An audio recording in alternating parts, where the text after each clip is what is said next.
डिंडोरी के एकलव्य विद्यालय परिसर में देर रात अज्ञात लोगों ने 2 कार के कांच फोड़े।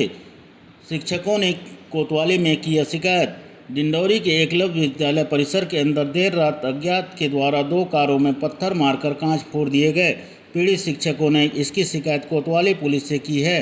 जानकारी के अनुसार एकलव्य परिसर में कुछ लोग अवैध तरीके से रह रहे हैं, जिनको लेकर सरकारी आवास खाली करने का नोटिस दिया गया था, जिसको लेकर बदले की भावना से देर रात कारों के कांच फोड़कर नुकसान पहुंचाया गया। इस घटना के बाद परिसर में रह रहे शिक्षकों में दहशत का माहौल है। कभी भी अन्य बड़ी घटना घटने के संदेह व्यक्त कर रहे हैं।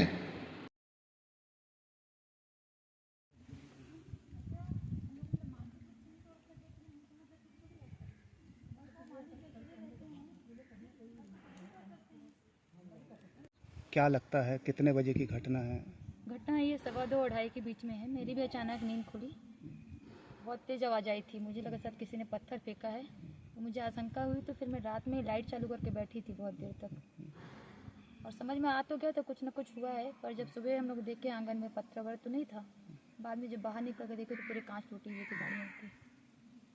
क्या लगता है कौन हो सकता है? जो भी आंदोलन हो रहा है सर यहाँ पर, एक तो हमारे शिक्षकों का उसमें कोई हाथ नहीं है। पिछले 14 सालों से 15 सालों से हम लोग बिना किसी स्वार्थ, मतलब हमारा कोई इसमें निजी स्वार्थ नहीं है। हम बच्चों को शिक्षित कर रहे हैं। इससे 14 साल में अभी तक ऐसा कोई भी यहाँ पे प्रकरण नहीं हुआ है। अब क्यों हो रहा है ये सब चीज़ें? और इस परिसर में 5 गाड़ियाँ और हैं, और हम दो की ही गाड़ियों में ऐसा क्यों हुआ है?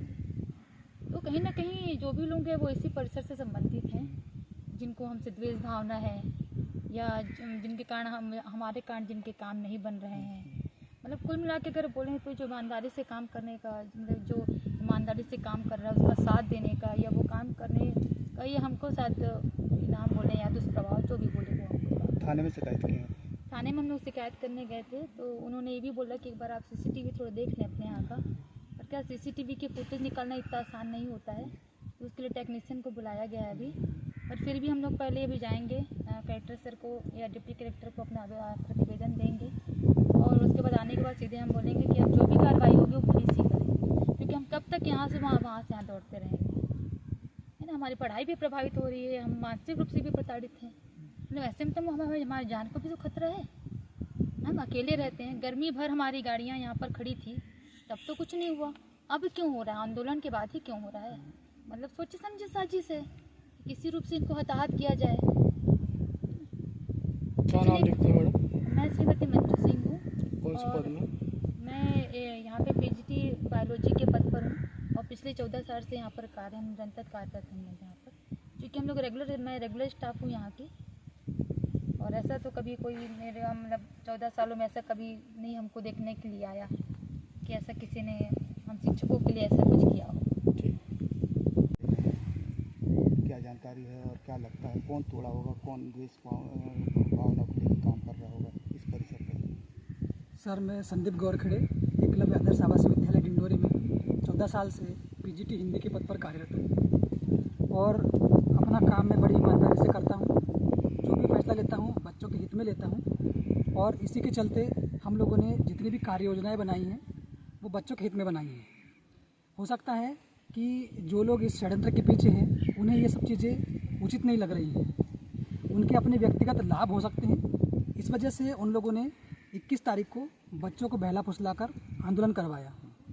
बच्चों ने ये बताया कि हमें केवल जो स्कूल की वर्तमान समस्या है उनको लेकर मीटिंग आयोजित कराई गई थी, और बाद में जब पेपर में छपा तो वो सारी समस्याएं ऐसी रखी गई जिसके बारे में ना तो कोई बच्चों को बताया गया, ना ही उनको पूछा गया। वो सारी समस्याएं लोगों ने, या जिन्होंने भी उन्हें स्टेटमेंट दिया, वो अपने व्यक्तिगत स्वार्थ के लिए अपने बदले की भावना से दी।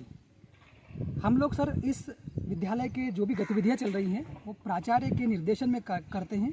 हम व्यक्तिगत रूप से अपने हाथ से या अपने मन से कोई कार्य नहीं करते, और उसी के चलते बच्चों ने द्वेष भावना में आकर उनको ये लगा कि शायद इनकी वजह से हम लोगों का नुकसान हो रहा है।